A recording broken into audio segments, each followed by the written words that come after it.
Bom, começando, eu gostaria de deixar um disclaimer que o meu empregador não tem nada a ver com as minhas opiniões que são expressas aqui, nem com o meu conteúdo. Então, só para deixar isso claro, todas as opiniões que são ditas aqui são cabíveis a mim e não ao meu empregador. Essa é um pouquinho da agenda das coisas que a gente vai conseguir ver hoje. Bom, me apresentando, meu nome é Daiane Santos, eu sou engenheira de segurança mobile no Nubank, eu também jogo CTF pela Hatf.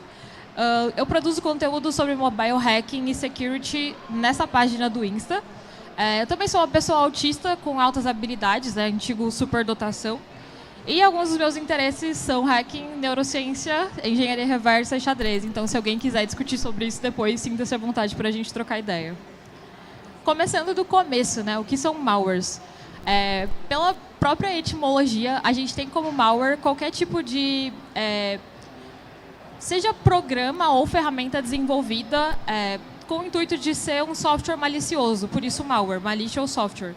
Então, tudo que a gente tem relacionado a tentar exploitar algum tipo de device programável, algum serviço ou alguma rede, a gente pode dar essa classificação. E quando a gente traz isso para dentro do cenário de mobile, a gente tem várias características que a gente consegue definir e consegue separar eles em categorias específicas. Então, a gente tem os adwares, que são malwares voltados para a categoria de push notification. Então, quando a gente tem um aplicativo, aquelas notificaçõezinhas que aparecem ali no começo da tela, geralmente voltadas para a propaganda, a gente tem várias relacionadas a isso com o intuito de, enfim, fazer o usuário ali clicar e acabar caindo em algum tipo de golpe, algum tipo de ataque. As ferramentas de espionagem, que geralmente são relacionadas mais à questão de espionagem industrial ou espionagem governamental. A gente vai chegar a ver um pouquinho disso mais para frente, mas é muito mais realizada em casos de países que querem combater terrorismo, querem entender um pouquinho mais sobre, enfim, como anda a estrutura bélica de outros países, então é mais relacionado a isso. Os routers, que são alguns malwares lá, que são APKs, geralmente, que você baixa e eles tentar ali pegar o root do seu dispositivo para conseguir fazer alterações a níveis ali de superusuário. Os data stealers, que são os mais comuns hoje em dia, que são aplicativos que estão ali para fazer roubo de dados, enfim, tentar fazer alguma modificação ali que consiga puxar os seus dados de alguma forma. Os Premium Services Abuser, que são ferramentas ali onde, sei lá, você baixa um jogo, por exemplo, e esse aplicativo vai tentar fazer a subscrição ali para que você seja um membro premium e acabe pagando ali mensalmente. A gente também tem os casos de fraudes, que infelizmente são casos bem comuns aqui no Brasil, onde, enfim, você acaba baixando um aplicativo ali e é um aplicativo falso de banco, ou ele acaba fazendo algumas modificações. A gente também vai ver isso detalhado mais para frente. E os malicious downloaders, que são aplicativos que a gente baixa e o intuito principal deles é baixar outros aplicativos a partir desses. Quando a gente traz isso para a questão de números, no ano passado a Kaspersky acabou fazendo uma pesquisa detalhada sobre isso. E a gente conseguiu ver que mais de 1.600.000 malwares foram instalados. E quando a gente tem essa perspectiva de números, não é a totalidade de pessoas, mas sim a totalidade de malwares que foram encontrados, principalmente voltados para a questão de Play Store e tudo mais. Dessa totalidade ali, quase 200.000 são focados para a parte de mobile banking em específico. Então, ferramentas que são voltadas ali para tentar pegar algum tipo de dado bancário, tentar alterar a transação do usuário, que é um número bem alto. Quando a gente passa para ver em um gráfico específico, a gente consegue ver que do ano de 2021 para 2022, a gente já teve um grande crescimento ali quando a gente para olhar especificamente essa parte de trojans bancários. Então, a gente vive numa era que a gente faz todo tipo de transação, faz todo tipo de alteração, não mais presencial, a gente faz tudo pelo celular, então isso cada vez mais acaba sendo um alvo específico. Então, obviamente, os atacantes também vão ver essa perspectiva e vão tentar atacar onde acaba sendo ali uma brecha mais possível, que é o caso do próprio usuário. Dentro dessa questão de malwares, a gente consegue ter dois macros, que são os malwares de zero click e os malwares de one click. Os de zero click, eles funcionam sem a necessidade de interação com o usuário. Então, geralmente, eles são bem mais difíceis de encontrar, tanto que eles têm um valor de mercado muito alto. E eles são mais específicos em questão de já ter um alvo definido e buscar alguma informação desse alvo em específico. Então, para você ter essa funcionalidade, né, para você conseguir um malware de zero click, você precisa ter, geralmente, uma falha de zero day, que são falhas que são desconhecidas pelas empresas e que só aquele pesquisador em específico consegue ter informação sobre isso. Em alguns casos, eles vendem, por isso que tem até um mercado bem grande sobre isso. E, através dessa venda, várias empresas ou países acabam comprando para fazer essa questão própria de espionagem industrial, que foi o que eu tinha mencionado antes. Então, fazendo um pouquinho do passo a passo de como isso ocorre, ali está o cybercriminoso ou um pesquisador identificou uma falha específica de segurança. Não necessariamente ele reportou para a empresa, que tem muita gente que acaba reportando para a empresa e acaba fazendo bug bounty, ganhando dinheiro em cima disso. Mas também tem pessoas que acabam vendendo essas falhas para conseguir um dinheiro em cima disso e, enfim, o comprador, no caso, acaba usando isso para o fim que ele desejar. Então, nesse caso, o cybercriminoso identificou ou comprou uma vulnerabilidade de zero day, que é uma vulnerabilidade desconhecida pelo fabricante. Nesse caso em específico, ele consegue fazer o exploit do device mandando uma mensagem ali para a vítima. Aqui, nesse caso, a gente está fazendo a suposição de que todo o ataque está voltado basicamente para um aparelho enfim, um aplicativo de mensagem, alguma coisa mais voltada para esse tipo de transação. A vulnerabilidade ali permite com que essa pessoa, né, o atacante em específico, consiga olhar ali todas as mensagens, e-mails, enfim, tudo relacionado a esse aplicativo de mensageria e, baseado nisso, ele consegue enfim, atacar baseado nessa questão de trocar mensagem, até pedir informação de outras pessoas, enfim. A gente vai ver um caso depois específico sobre isso, mas teve uma falha no WhatsApp que foi referente a isso e que ficou durante um bom tempo, onde até ali os próprios atacantes conseguiam fazer essa leitura de mensagem. Aqui tem um gráfico que ele, enfim, tá meio complicado de enxergar, mas é uma foto do Zerodium. O Zerodium é um site e aplicativo onde tem basicamente o preço de cada uma dessas vulnerabilidades, né? Então, suponhamos que a gente tem ali um RCE no Telegram. RCE são vulnerabilidades que a gente consegue fazer um tipo de controle remoto. Então, suponhamos que o atacante consegue ler as mensagens, fazer algum tipo de modificação, sem necessariamente estar ali com o celular da vítima. Então, quando a gente tem alguma falha desse tipo, ela está ali valendo em torno de $500 mil. E, nos casos de zero click, né, que são vulnerabilidades que a pessoa não precisa necessariamente fazer algum tipo de controle, elas estão valendo $2,5 milhões. E tem toda essa diferença em questão de Android e iOS, porque acaba que o Android tem maior superfície de ataque, pois a maioria das pessoas, enfim, no mundo todo acabam usando mais Android do que iOS, então acaba sendo mais fácil de atingir um alvo em específico. Citando dois casos que a gente tem agora, o primeiro é relacionado a um ataque que aconteceu em julho de 2020, onde um jornalista do Azerbaijão ele foi para Israel e, do nada, o Apple Music dele abriu, e esse foi um comando específico que era um ataque direcionado para ele. O país acabou mandando uma ferramenta de spyware para o celular dele e eles ficaram durante 17 meses ali observando todo tipo de movimentação que ele fazia. A gente tem até aquele caso do Pegasus, né, que é relacionado a isso também, que a gente... Eu não sei se vocês já procuraram a foto específica, mas tinha toda uma tela de comando separada por ligações, mensagens, galeria, enfim, logs. A gente tinha uma série de informações que eram relacionadas ao device, não só nesse caso em específico, mas para todas as outras pessoas com que eles também tinham intenção de ter como alvo. Posteriormente, foi encontrada uma lista com mais de 50 mil pessoas que eles tinham já, enfim, pré-programado ali para tentar mandar algum tipo de vulnerabilidade relacionada ali ao Pegasus. Então, isso geralmente é mais relacionado à parte de terrorismo ou de pegar informação de outros países também, mas são casos que a gente não vê tão perto, mas que acabam acontecendo. O outro caso é justamente o que eu tinha falado, que é da falha relacionada ao WhatsApp. Cerca de 1.400 pessoas tiveram todas as mensagens licadas ali, lidas pelos atacantes durante um período de 2 meses até o WhatsApp encontrar essa falha de fato e fazer a correção dela. Então, enfim, Às vezes a gente nem tem ideia de uma coisa do tipo está acontecendo, mas todo mundo está propenso a, enfim, passar por alguma situação do tipo. A outra categoria que a gente tem são os one-click malwares. Esse necessariamente precisa ali de uma indução do usuário para que ele performe algum tipo de contato com o malware em específico, seja para baixar um aplicativo, que acaba sendo o mais comum que a gente tem aqui, ou para, enfim, clicar no link, alguma mensagem.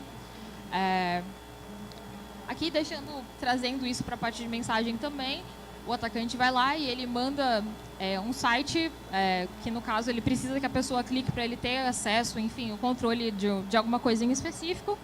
E daí ele manda ali como se não fosse nada, manda, sei lá, um phishing, alguma mensagem do tipo, e a pessoa acaba clicando e, enfim, acaba passando por um problema relacionado a isso. E quando a gente para entender por que essas coisas acontecem, né? Tudo isso está relacionado à questão de permissionamento, né? As permissões que cada aplicativo tem e como você seta isso para que elas acabem, enfim, facilitando ou permitindo com que você acesse algum tipo de informações.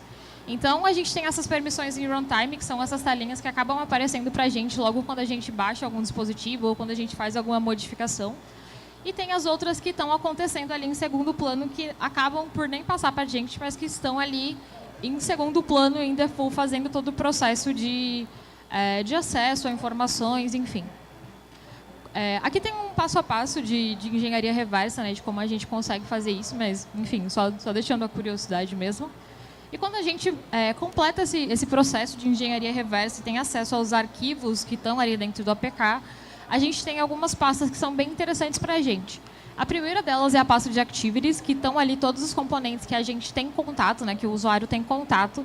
Então, botões, tudo que aparece ali direto na tela e que a gente tem interação direta. Os broadcast receivers, que são componentes que a gente não percebe, mas que eles estão fazendo ali troca de informações entre outros aplicativos. Então, suponhando que a gente tem ali um aplicativo de edição de imagem e a gente quer fazer edição de uma foto, ele vai fazer ali a conversa com a galeria em específico para poder trazer essa foto para a gente.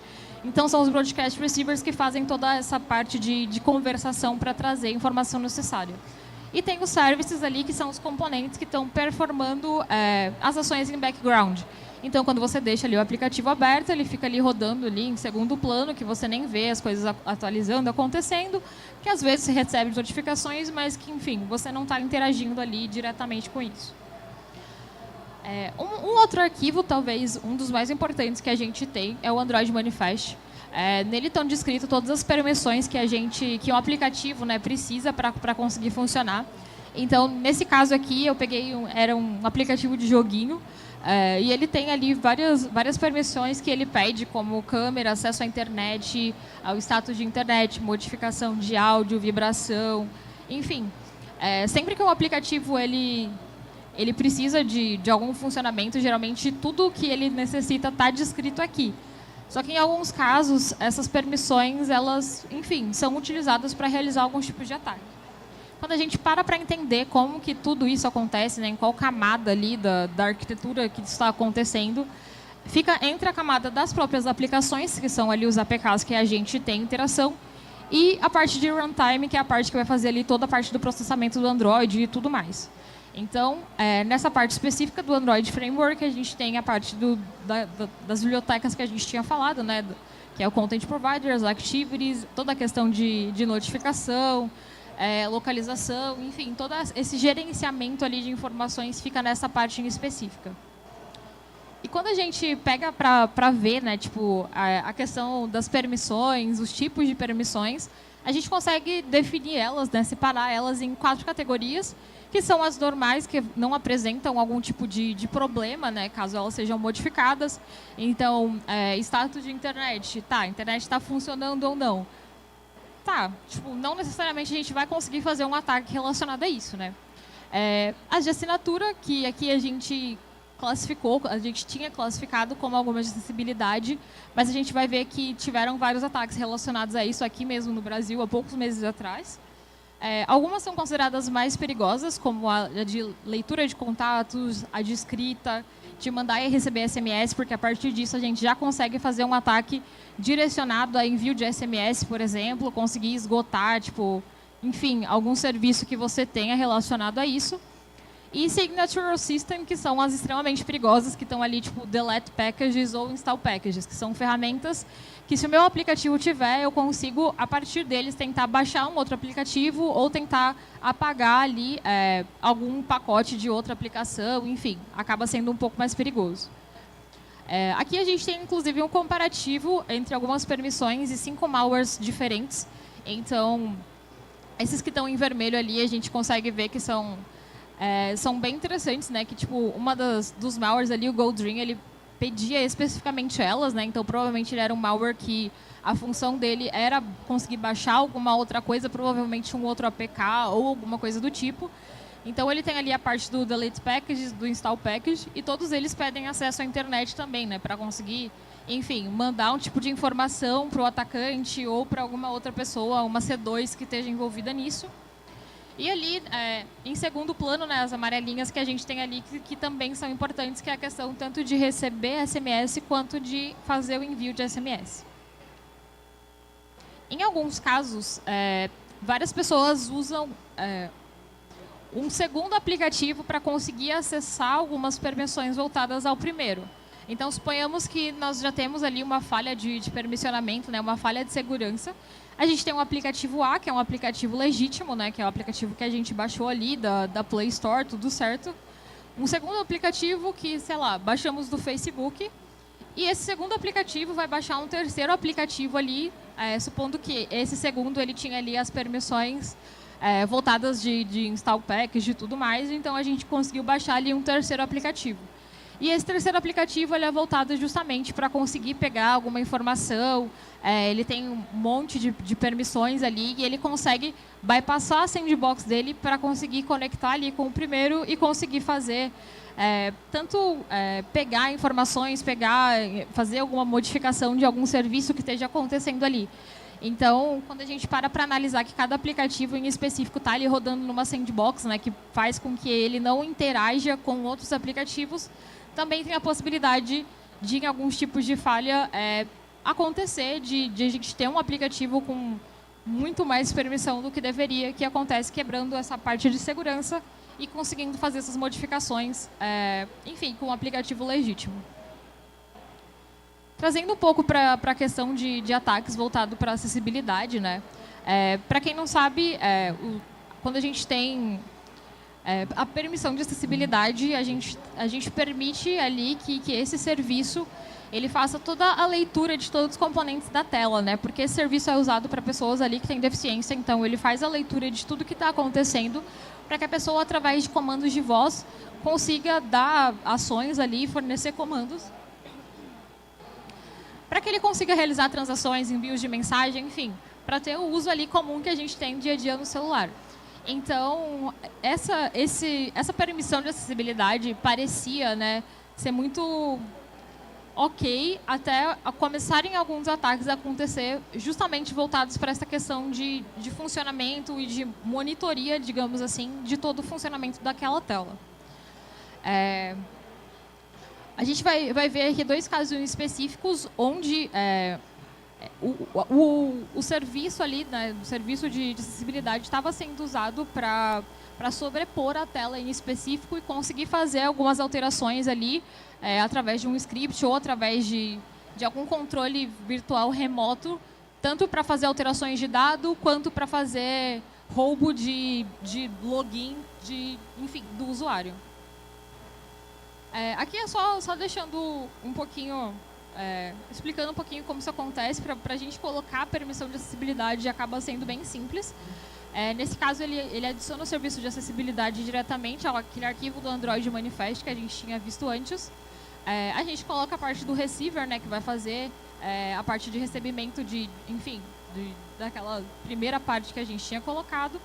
E adicionando um simples keylogger ali, tipo 3 linhas só, a gente consegue ter no nosso console tudo que o usuário pode imputar ali de mensagem, enfim, de login, enfim. Tipo, a gente consegue pegar ali todas as mensagens que estão sendo transicionadas, a parte de senha e tudo mais. Então, acaba não sendo uma aplicação difícil de ser realizada e muitas pessoas acabaram vendo isso como um possível potencial de ataque, né? Um possível lugar de ataque. Trazendo o primeiro dos casos, em 2019, um grupo chamado Strandhog, ou a vulnerabilidade chamada Strandhog, né? Eu não lembro, sinceramente, mas eles usaram a permissão do System Alert Window para conseguir criar um overlay ali e acessar a tela ali que estava dos aplicativos. Então, eles necessariamente colocaram, né, recriaram ali a tela de login do Facebook. Então, quando a pessoa clicava ali para entrar no aplicativo legítimo do Facebook, eles sobrepunham com essa tela falsa e daí todos os comandos de username e password eram mandados para o console deles e eles tinham a informação, todas as informações basicamente que o usuário tinha mandado para lá. Então, enfim, acaba sendo um caso bem complicado, né? E o segundo, deixa eu só pegar o vídeo aqui, mas é o do Brasdex, vocês já devem ter visto esse vídeo rolando na internet. Aqui a gente tem de um banco específico, mas na realidade ele foi voltado para todos os bancos e funcionava da mesma forma em todos, onde o usuário usava justamente a tela de acessibilidade para sobrepor a tela e deixar um loading, que é justamente essa parte, e por baixo dos panos ele estava ali usando um script, né, um controle remoto, virtual remoto, para conseguir fazer essas alterações e mudar ali o destinatário de quem estava recebendo o Pix. Então, não só a questão da pessoa em específica, mas também a questão da quantidade de dinheiro que estava sendo transicionado. Esse foi um ataque que estava acontecendo em todos os bancos, então, justamente, ninguém até então tinha parado para entender essa questão da permissão de acessibilidade como um problema e, enfim, acabou acontecendo um golpe desses. Deixa eu só voltar aqui. E como que a gente tenta evitar esse tipo de coisa, né? Bom, como usuário, a questão que a gente sempre fica batendo no mesmo ponto de cyber-higiene, né? De tentar sempre, sei lá, baixar aplicativos de stores originais, então, tipo, Google Play, a do iOS, que eu até esqueci o nome também, mas tipo, sempre tentar não baixar de lugares que são suspeitos, tipo o Facebook. Hoje em dia, muita gente vê lá, tipo, sei lá, banco, dinheiro infinito 2.0 no Facebook e acaba baixando e, enfim, acaba acontecendo esse tipo de problema. Então, tentar evitar ao máximo que isso aconteça.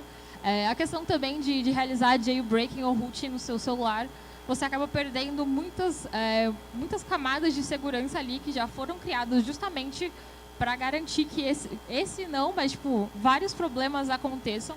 E toda vez que algum problema assim ele é identificado, vai ter correção. Então, sempre tentar manter o celular atualizado, porque sempre vai ser uma prioridade, assim, tanto de time de segurança, fazer a correção o mais rápido possível de qualquer problema do tipo. A questão de autenticação, né, usar senhas que sejam mais complexas, tomar cuidado de onde você está acessando as suas contas e tudo mais, fazer backups regularmente, evitar, tipo, deixar a permissão de pop-up ativa ali também, que você pode acabar clicando, enfim, acabar caindo num malware voltado para AD. E como desenvolvedor, bom, a questão de limitação de permissão, que, né, a gente já viu que isso pode trazer grandes problemas. Um outro problema, inclusive, é o desse da imagem abaixo, que a gente acaba deixando como exported true vários das informações que estão sendo passadas ali dentro do aplicativo. Então, deixando isso como falso, a gente já acaba, enfim, bloqueando ali diversas das saídas que a gente poderia ter, que sejam relacionadas à informação do usuário ou do serviço que sejam cruciais ali para o funcionamento dele ou acabem transmitindo algum tipo de informação importante.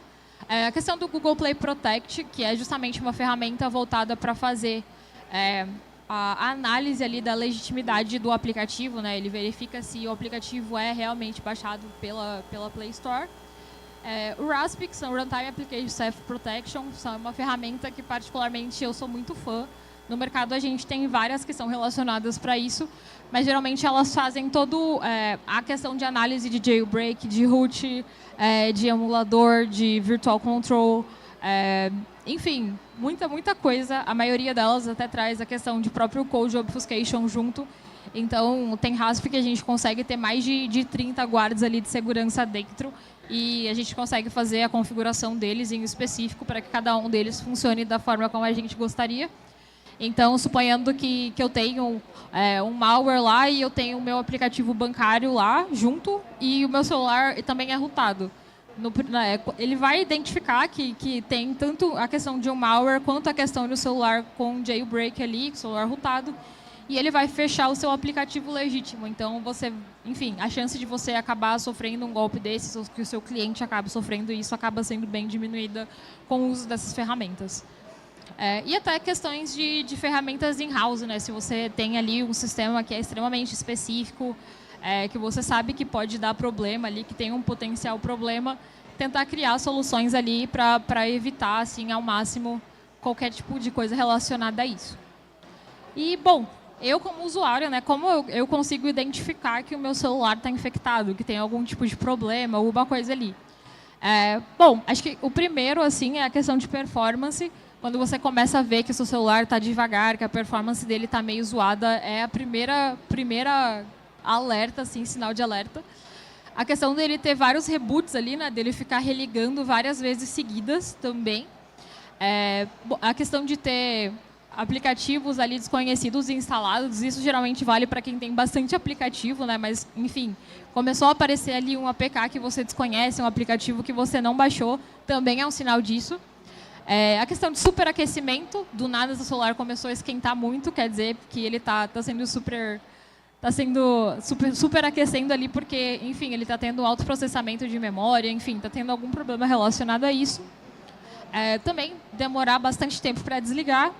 E aqui a gente tem alguns que são mais voltados para a parte de espionagem específica, que são sinais ali voltados para ouvir algum barulho específico quando você está ali numa chamada de telefone, então começar a ouvir barulho, começar a receber mensagens estranhas ali que, enfim, são fora do comum.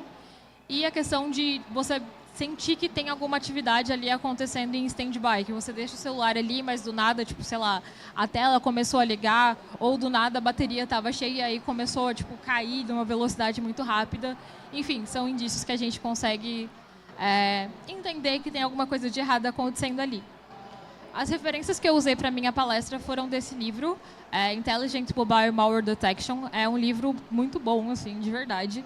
Ele explica especificamente toda essa parte de permissionamento a detalhes e como você consegue fazer análise de malware usando machine learning. É bem legal mesmo. E aqui estão os meus dados.